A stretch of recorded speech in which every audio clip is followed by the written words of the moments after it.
Hello friends, welcome to your own channel daily stock. तो आज हम आपको इंडो सोलर पे शेयर एनालिसिस बताने वाले हैं और साथ ही में आपको ये भी बताएंगे कि आपको इस शेयर में निवेश करना चाहिए या नहीं करना चाहिए। आगे बढ़ने से पहले अगर आपने हमारे चैनल को सब्सक्राइब नहीं किया हो तो आप हमारे चैनल को सब्सक्राइब ज़रूर कर दीजिएगा, साथ ही में हिट द बेल आइकन। तो इसमें हम आपको बताएंगे कि कंपनी क्या काम करती है, इसके कॉम्पिटिटर्स कौन कौन है, share price chart, then share holding pattern बताएंगे और क्वार्टरली रिजल्ट का एनालिसिस करेंगे, लाइक ईयरली बेसिस और क्वार्टरली बेसिस पे कंपनी कैसा परफॉर्म कर रही है, आने वाले समय में कैसा परफॉर्म कर सकती है। So let's begin. Indo solar limited engage day manufacture करती है solar photovoltaic sales and modules. एक तरह से सोलर सेल्स प्रोड्यूस करती है, जो इलेक्ट्रिसिटी प्रोड्यूस करती है, जो सोलर एनर्जी में यूज़ आता है। तो ये चीज़ें इंडो सोलर लिमिटेड प्रोड्यूस करती, मैन्युफैक्चर करती है। अगर मार्केट कैप की बात करें तो 90.4 करोड़ का इसका मार्केट कैप है, जहां पर डेट है 41.3 करोड़ का। तो मार्केट कैप के कंपैरिजन में 0.50 का इसका डेट टू इक्विटी है। तो in short debt to equity इतना ज़्यादा नहीं है, लेकिन stock price to earning ratio यहाँ पर नहीं दिया हुआ है क्योंकि ये कंपनी लॉस में है।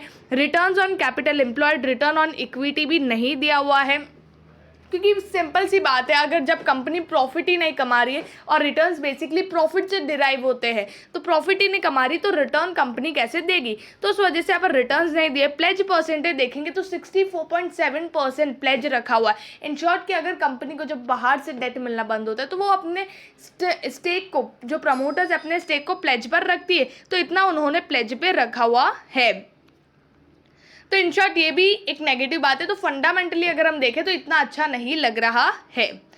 फाइनेंशियल ट्रेंड देखेंगे तो 2018 में 318 करोड़ का कंपनी के पास रेवेन्यू था, उसमें से 162 करोड़ और कंपनी को उस टाइम लॉस था 162 करोड़ का। 2019 में अगर हम देखें तो 16 करोड़ का कंपनी को रेवेन्यू था, ठीक है, मतलब 318 करोड़ से डायरेक्ट 16 करोड़ पे कंपनी की रेवेन्यू आ गए। और इसके पास्ट परफॉर्मेंस देखोगे तो वो भी इतने वॉलेटाइल ही है, मतलब कभी एक ईयर में कभी कंपनी 400 करोड़ रेवेन्यू कर रही है, तो उसके पहले वाले क्वार्टर में कंपनी 90 करोड़ ही रेवेन्यू अर्न करे, मतलब 90 से 400 करोड़, 400 करोड़ से 300, 300 से 18 करोड़। तो ये बहुत ही प्रेडिक्ट करना मुश्किल है कि कंपनी में ग्रोथ नहीं दिख रही है। मतलब जब कंपनी के पास ऑर्डर आते कंपनी अच्छा परफॉर्म कर लेती, कभी ऑर्डर नहीं आते तो कंपनी बहुत ज़्यादा गंदा परफॉर्म करती है। तो 2019 में 16 करोड़ का कंपनी का रेवेन्यू, उस टाइम कंपनी को 525 करोड़ का लॉस था। 2020 में 81 लाख का कंपनी का रेवेन्यू है और 8 करोड़ 34 लाख का लॉस है। 2021 में 65 लाख का कंपनी को रेवेन्यू हुआ और 7 करोड़ 95 लाख का लॉस हुआ है। तो इन शॉर्ट कंपनी के रेवेन्यू के नंबर्स बहुत कम हो गए, मतलब कंपनी अभी 1 करोड़ का रेवेन्यू भी नहीं कर पा रही है और लॉस कंपनी बहुत सारा कर रही है। अगर हम क्वार्टरली वाइज भी देखें तो जून 2018 में 12 करोड़ का कंपनी का रेवेन्यू था, उसके बाद 1 करोड़ 19 लाख का रेवेन्यू था और उसके बाद देखिए कंपनी ने कुछ भी रेवेन्यू नहीं किया मार्च 2021 तक।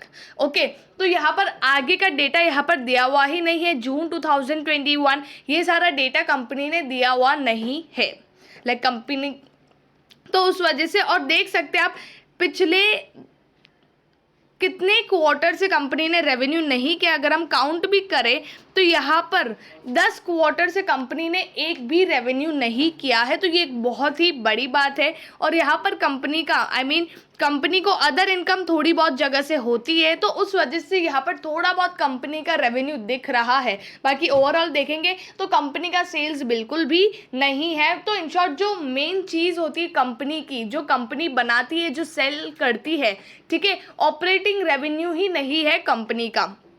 नेट प्रॉफिट इन शॉर्ट जब कंपनी सेल्स ही नहीं कर रही है, सिर्फ अदर इनकम कंपनी को थोड़ा थोड़ा है, तो in short company loss making ही होगी, और जो हमने पहले ही डिस्कस कर लिया है।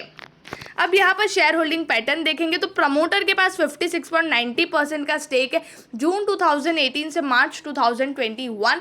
तो सारे क्वार्टर्स में कंपनी के पास इतना ही स्टेक है, ना रिड्यूस कर रही है और ना ही इंक्रीज कर रही है। फॉरेन इन्वेस्टर्स भी अगर हम देखेंगे तो 0.02 से 0 हो चुके हैं, मतलब उन्होंने जो अपना जो स्टेक था फॉरेन इन्वेस्टर्स का वो अभी पूरा निकाल दिया है। डोमेस्टिक इन्वेस्टर्स जो 4.20 था वो अभी 1.31 हो गया है, तो डोमेस्टिक इन्वेस्टर्स ने भी रिड्यूस किया है। तो डोमेस्टिक इन्वेस्टर्स ने भी रिड्यूस किया है, फॉरेन इन्वेस्टर्स निकल ही गए हैं। तो इन शॉर्ट अगर ये सारे जब बड़े इन्वेस्टर्स निकलते हैं तो in short at then retail investors फंसते हैं और उनका जो स्टेक है 38.88 से 41.79 हो गया है। प्रमोटर के पास 56.90% का जो स्टेक है उसमें से 67% का जो स्टेक है 67% का इसके अंदर से उन्होंने प्लेज पे रखा हुआ। इन शॉर्ट अगर देखें तो 36 से 37% का स्टेक तो उन्होंने प्लेज पे रखा हुआ है। तो शेयर होल्डिंग पैटर्न भी कंपनी की इतनी बढ़िया नहीं लग रही है, फाइनेंशियल्स कंपनी के इतने अच्छे नहीं है और जो फंडामेंटल्स रेशियोज है वो भी कंपनी के अच्छे नहीं है। अगर हम इसके कॉम्पिटिटर्स देखें इलेक्ट्रिकल इक्विपमेंट के तो इसके जो कॉम्पिटिटर्स है जैसे कि सीमेंस है, हैवेल्स इंडिया है, एबीबी है, क्रॉम्पटन ग्रीव्स है, सीजी पावर एंड इंडस्ट्री, भेल, हाईटेक, हिटाची एनर्जी और इंडो सोलर। तो अगर सब में से कंपेयर करें तो सबसे छोटी कंपनी इंडो सोलर ही है जिसका मार्केट कैप सिर्फ 90 करोड़ का है। अब यहाँ पर उसी के साथ में अगर हम सेल्स भी देखते हैं तो बाकी सारी कंपनीज जो शायद आप जानी पहचानी हो, जो आप शायद सब लोग जानते हो, तो उनकी सेल्स भी है, लेकिन इंडो सोलर की सेल्स ज़ीरो, वो कुछ भी नहीं कुछ भी नहीं सेल कर पा रही है। उसके बाद प्रॉफिटेबिलिटी अगर हम नेट प्रॉफिट भी देखें क्वार्टरली वाइज तो यहाँ पर ये कंपनी लॉस में है 2 करोड़ 20 लाख के, ये हम सिर्फ क्वार्टरली वाइज देख रहे हैं, आरओसी इस कंपनी का नहीं दिया हुआ है। तो इन शॉर्ट ये कंपनी बाकी सारी कंपनी से कंपेयर भी नहीं कर सकती क्योंकि वो कंपनी एक अलग ही लेवल पे है और इंडो सोलर अभी शायद मतलब छोटी कंपनी है बट फिर भी बहुत सारी छोटी कंपनीज होती है जो धीरे धीरे ऊपर आती है, बट ये कंपनी वैसी हाल फिलहाल नहीं लग रही है। एट लास्ट बात करते हैं 5 ईयर हाई जो 14.75 और 2.55 जो करंटली आज का प्राइस है 4.08% आज अब तक आज के दिन ये अपर सर्किट पे था, लेकिन आप इसका ग्राफ भी देख सकते हैं 5 ईयर से जो 14.75 वहाँ से शेयर गिरा है और आप देख सकते हैं अभी थोड़ा बहुत इंक्रीज हुआ था, लेकिन 1 मंथ का भी चार्ट देखेंगे तो ये सिर्फ लोअर सर्किट पे था और नीचे ही गिर रहा था। 1 वीक का भी देखेंगे तो 7% ये शेयर नीचे गिरा है एक हफ्ते के अंदर और अभी भी इसका चार्ट देखेंगे तो वो नीचे की तरफ ही जाता हुआ नज़र आ रहा है, लेकिन आज इसने अपर सर्किट मारा है। तो अगर आपको सिर्फ रिस्क की पर्पस से ये शेयर में एंटर करना हो, मतलब एक तरह से ये पेनी स्टॉक है तो उस वजह से आपको निवेश करना तो आप इसमें निवेश कर सकते हो, मतलब इतना ही पैसा डालिए जितना आप रिस्क ले सकते हो। लेकिन अगर आपको लॉन्ग टर्म विजन से और अच्छी गुड फाइनेंशियल फंडामेंटल कंपनी में अगर आपको निवेश करना है तो वो ये कंपनी नहीं है, तो आपको अवॉइड करना चाहिए। आई होप आपको इंडो सोलर लिमिटेड में जो मैंने बताया है वो आपको समझ में आ गया होगा। अगर आपको वीडियो अच्छा लगा है तो please like and share and subscribe our channel. Thank you.